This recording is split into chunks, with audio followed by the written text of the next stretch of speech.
the circle of 60 string shapes is crazy. I'll just show you a little bit of it. We have a C-shaped C there. Its fourth is E-shaped. Okay, so it's E-shaped F there. Okay, and its fifth is G-shaped. So it goes in fifth to the counterclockwise, and it goes in fourth clockwise. Then we go to the fourth of the E shape is the A shape, which becomes a B flat. And believe it or not, this monster circle doesn't complete itself until you've gone through 60 of these things. So that's a little background on the circle of 60 string shapes. Okay, so what I need to show you here is the circle of string shaped fifths with the long patterns there. So it's just, again, C string shape goes to G string shape. This is a highly magnified, very small little footnote. G, fifth of G is D, fifth of D is A, but then we go through the long patterns. It's like Rough's Path in the game of Clue or something. You go 5, 6, 7, root 2, 3, 4, 5, 6, and that generally goes A to A. So we're just substituting this into an A string shape because you got a 5, 6 string shape there, 5, 6 there. We can substitute whatever we want as long as it starts and ends with the same string shape. So this might as well be an A, and it's just C, G, D, A, E. So that goes in a circle too. So we're back to where we started, where we were left off. I haven't made a chart in like a week. My dad's funeral is like this week, and you know, it's been a hectic week, and the weather's turning nice, and I have to work on cars, and I have to work at work, and I have to work out and all that stuff. So my wife doesn't want me to spend too much time on guitar. But I find that absence makes the heart grow fonder, you know. So I've been doing a little more playing, you know, finding some things out that I can share with you. But I really do have to take time to decide what am I going to make a chart. You know, it's going to be 320. So these are the modal cages that I came up with. This one's sunk. It means it's just shown there for completion, virtual, but it's no string, no note. Now the strings are there, but they're not that long. So this is the fret nut right here. Here's the open string, and these are the actual notes. So in my guitar, my low open string here, here's yours, but mine is the way low root. Here's middle C, here's low root, and here's way low root. Okay, with your guitar, 3 being the third of C, it's actually an E note, and it sits on a staff line, doesn't it? Let's look at that low E note. There it is, it sits on a staff line. So I show it sitting on a staff line like that. And any other note is in between staff lines, as if the border of the square note was the staff lines. I want to show you something interesting, that if we draw a line, so let's get ready to draw a line here.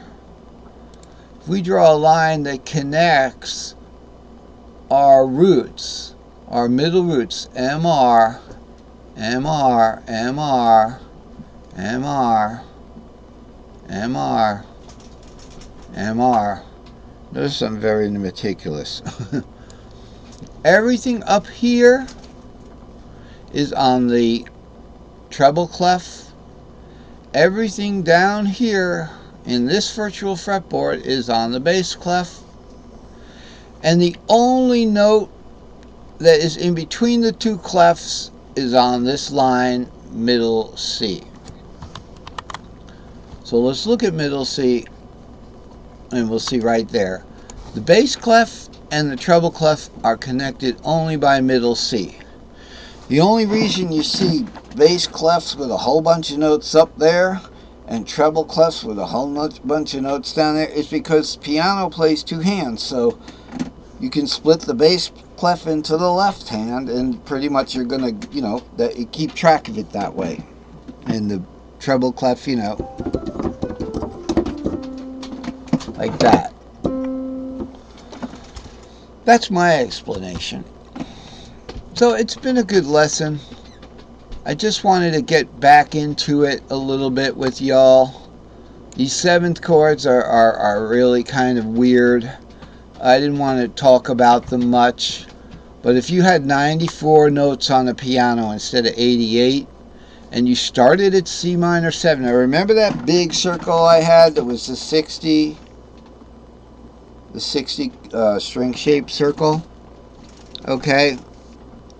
Well, this is also a circle.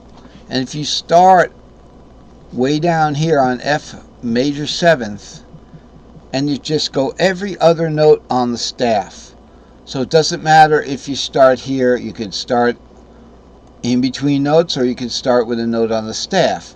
Just play every other note on the staff. So if we start around here, where's the F? Right there. Okay, it doesn't matter which one you start on. Like that, F major 7th, right there, and then just continue on and play every note that's either, you started on the in between, on the line note. Keep playing those on the line notes. Keep playing those on the line notes. Or if you start down here on in between notes, that kind of thing. Because the next octave up from F major 7th is an in between line note, F.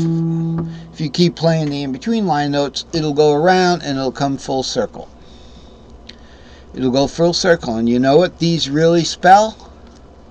Starting on C major 7th, D minor 7th, E minor 7th, F major 7th, G 7th, A major 7th, B half diminished, back to C. 94 notes if you go every other note and either on or in between staff lines. So I figured that out. And why did I do that? Well, I was just studying 7th chords, and found that was interesting. I like to push the envelope on things. So listen, if you like my videos, please hit the subscribe button, hit the like button, and below the video there are instructions on how to access my Facebook page. Okay? And you put the URL together and put it in the address box and hit return, and you get to Andy's free guitar chart videos, and you can apply for a membership of the group, where I have the videos posted in one coherent video, and also the charts in a static format with fairly good resolution. You can see what they're doing, but not as good as each of my charts here are 10 megabyte charts, so they can be zoomed in on.